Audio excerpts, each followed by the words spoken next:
Hi, I'm Raylene. My sister told me I wasn't welcome for Thanksgiving, said it would just keep the peace. But that wasn't the first time they pushed me aside. They used my name to take out loans, drained my accounts, even opened a secret bank account behind my back. And the worst part? My own mother helped them do it. I stayed silent for years, but not this time. So what finally broke me? And why did I cancel their mortgage payments without saying a word? I was standing at the kitchen counter, half a cup of coffee left cold beside my laptop, when I opened the family group chat.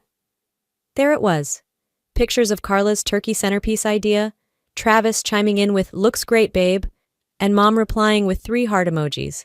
But not one mention of my name, not one word about my RSVP from 2 days ago. I typed, deleted, then typed again. Should I bring dessert this year, or is someone else covering that? Message sent. I waited. An hour passed, then 2. Still no reply, just more chatter between them about wine pairings and seat arrangements. I stared at the screen like it might blink back some logic. I picked up the phone and called Mom. She answered on the 4th ring, her voice lower than usual. "Honey, hey, everything okay?" I cut to it. "Just wondering if there's a reason no one's responding about Thanksgiving." A pause. A rustle like she was covering the mouthpiece. Then, "Well, Carla thought it might be best this year if maybe you sat this one out, just to keep the peace." Keep the peace. I felt that phrase slam against my chest like a cold slap. I swallowed hard. "So, I'm the threat to peace now?" "No, sweetie, no one said that. It's just, Carla's been feeling overwhelmed, and Travis has had a lot going on at work. And the kids, are you seriously justifying this?" She sighed, worn and tired. "I'm in a tough spot, Raylene. I love you both. Please don't make this harder." I didn't scream, I didn't cry. I just said, "You already did." 2 days later was my birthday. I baked my own cake, carrot like always, and waited. No knock at the door, no car in the driveway, just a voicemail. "Hey baby, I wanted to come by, I really did, but Carla thinks it would just bring tension. I'm sorry. We'll celebrate another day, okay? Love you." I stood in my kitchen with a slice untouched on the plate, the voicemail looping in my mind like static. Later that night, I pulled out old photo albums from under the coffee table. There I was, holding Carla's baby at Thanksgiving while she drank wine and laughed. There I was again, bringing trays of food, setting the table, cleaning up plates. Always there, always working, always giving. Yet here I was, alone, cast out like I'd never belonged. Maybe this Thanksgiving I should give them exactly what they want. The next morning, I brewed a fresh pot of coffee, half out of habit, half to distract myself from the staleness settling over my house.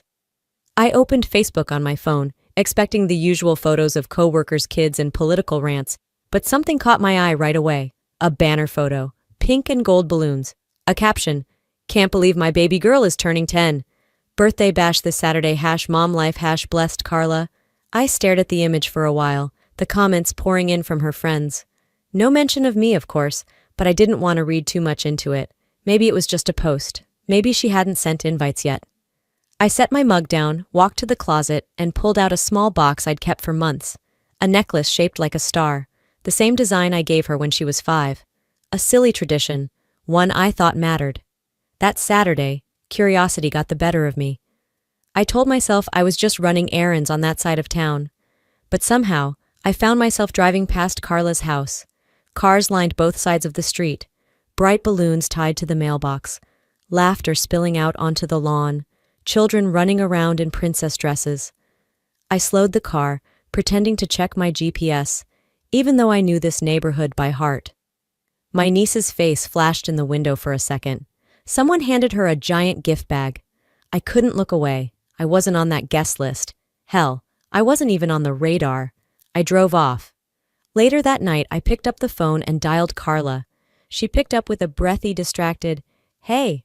"Hey," I replied. "I saw online that it was your daughter's birthday party today." "Yep," she said. No emotion, just flat. "I didn't get an invite." A beat of silence. Then, with a tired sigh, "She didn't want to see you, Raylene. She said so herself." My throat tightened. "What?"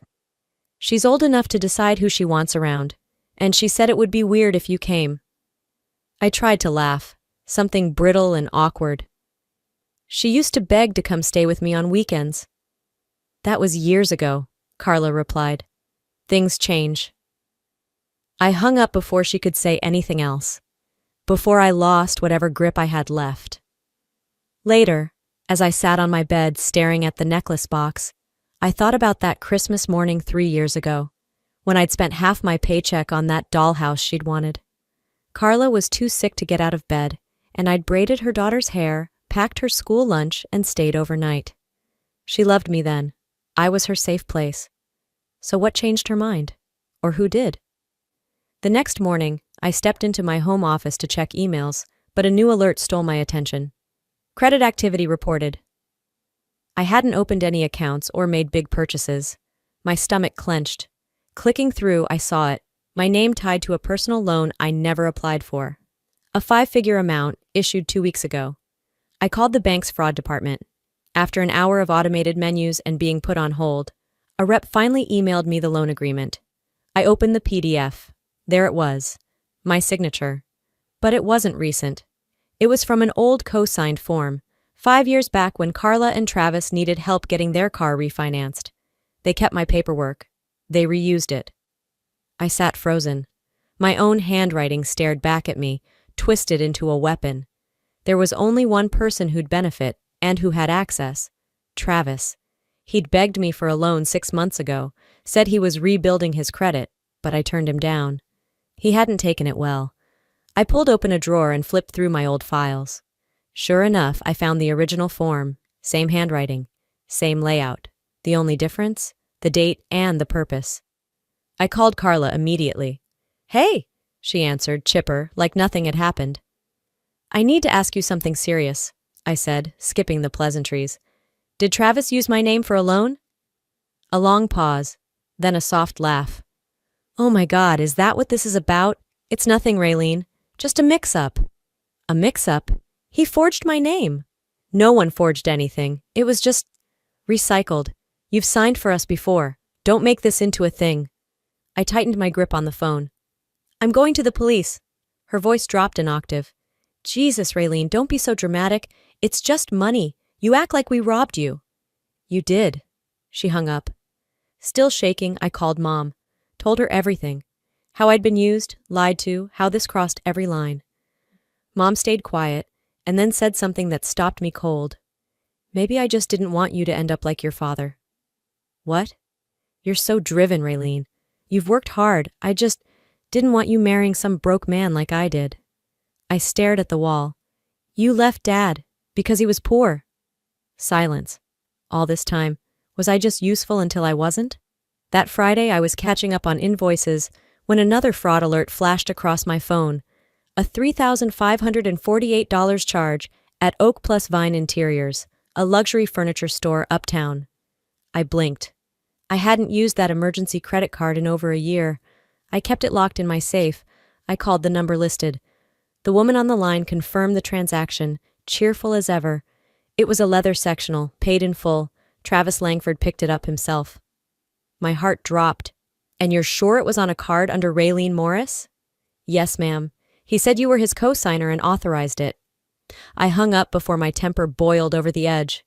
Later that day, I drove straight to Carla's house.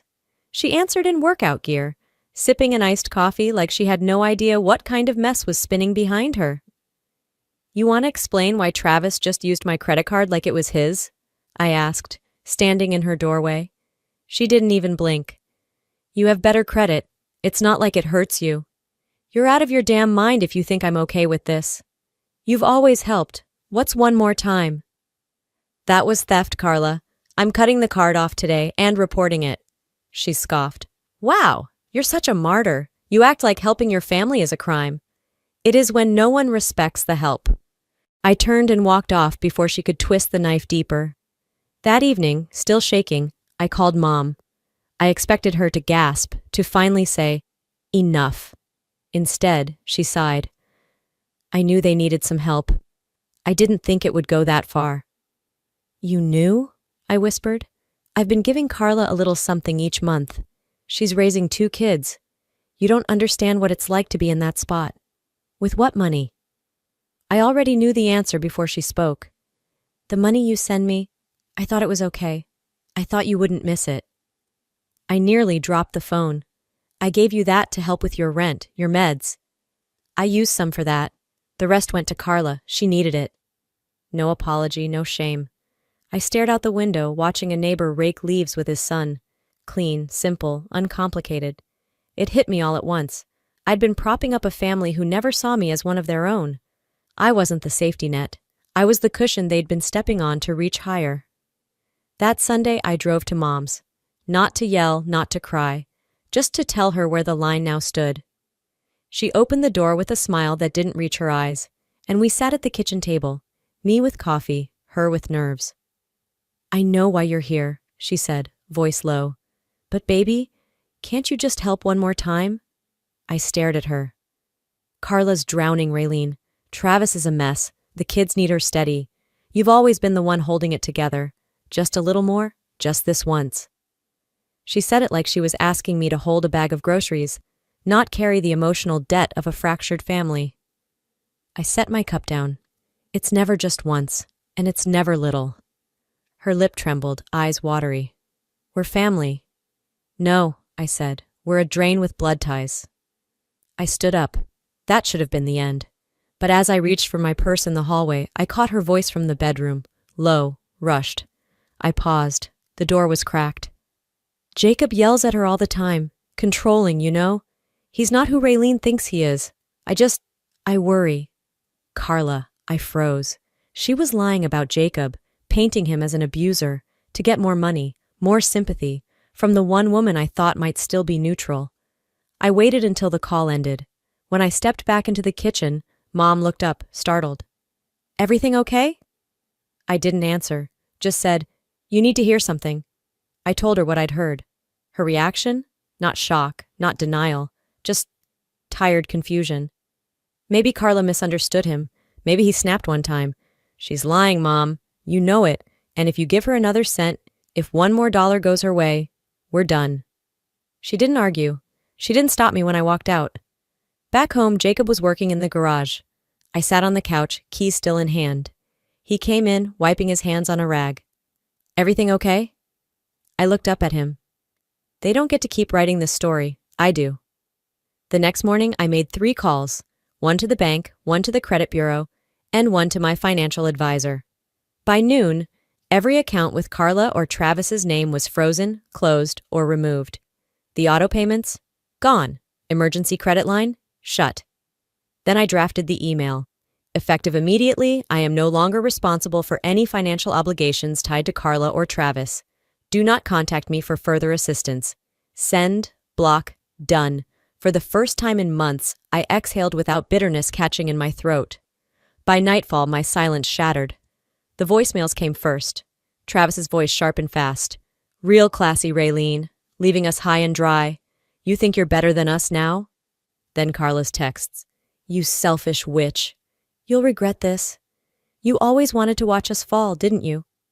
Jacob sat beside me, phone on the coffee table vibrating nonstop. Don't reply, he said.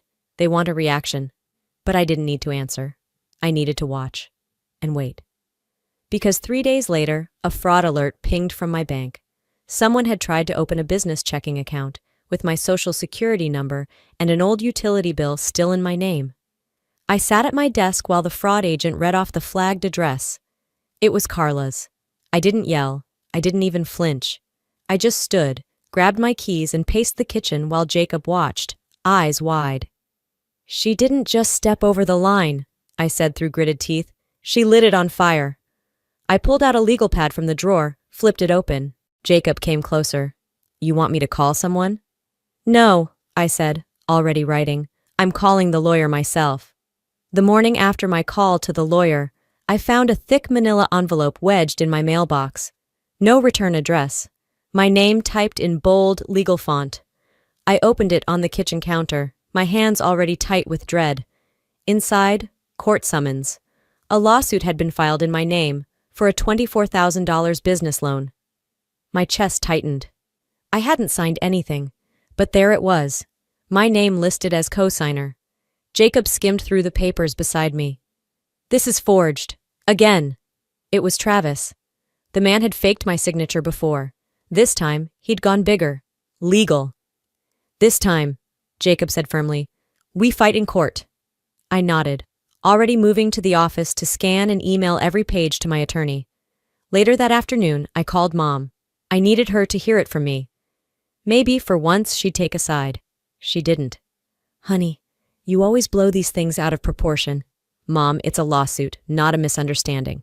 Silence. That night, Carla called. Her voice was syrupy sweet at first. I really think we need to stop all this. It's exhausting.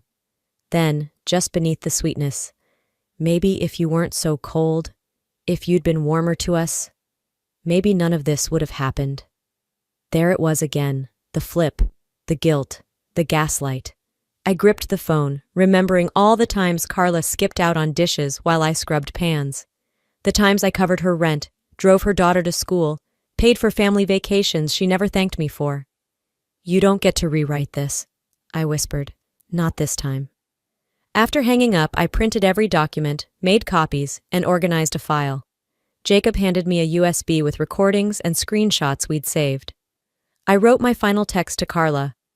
The next time you hear from me, it'll be through legal counsel. I deleted her contact. The next morning, I sat with my laptop and coffee, already drafting the paperwork with my lawyer on the line. But before we got too deep, Jacob placed a hand on my shoulder and said, "You should talk to Powers." I paused. "The tax attorney?" "She's more than that. She handles corporate fraud. Trust me." By noon, we were in her office. Miss Powers wore a slate gray suit and a gaze that didn't flinch. She reviewed every file, flipped through the forged loan, fake credit usage, and opened a second screen to pull up state legal codes. "They violated both state and federal law," she said without blinking. "Multiple counts. It's going to be ugly, but it's also going to be yours to win." She moved fast, faster than I expected. Within 48 hours, she had frozen every account tied to my name and filed cease and desist notices to every creditor connected to Carla or Travis. A sense of stillness washed over me, like the moment just before a storm clears. And suddenly, I wasn't holding the shield anymore. I had the sword. That night, I found myself scrolling through old photos on my phone. One from Thanksgiving 5 years ago caught my eye. Jacob in a wrinkled button-up, carving turkey while Carla rolled her eyes at his shoes. "Why are you with someone still in training?" she had said, loud enough for the whole room to hear. "Is ambition too much to ask for?" Back then, I just smiled through it, defended him quietly, to anyone who asked. Now, he was the one defending me. He was the calm in the chaos, the wall they couldn't scale. Miss Powers moved forward with filing formal fraud reports. My name was removed from the debt. The mortgage, previously paid through my automatic transfers, was canceled. The bank began foreclosure on Carla's house. I didn't celebrate. I just watched the phone light up with Carla's name over and over, messages begging, screaming, blaming. I didn't read them. I didn't need to. I blocked her, again. Then I wrote one last thing, a certified letter sent through an overnight courier. "You were never entitled to my life, or my money. Goodbye." The last of the court letters had been filed. The accounts closed, the mortgage canceled. It was over, at least on paper. The eviction notice for Carla and Travis came 2 weeks later. A neighbor I vaguely knew from childhood messaged me on Facebook. "So sorry to hear about your family. Can't believe they dragged you into that mess."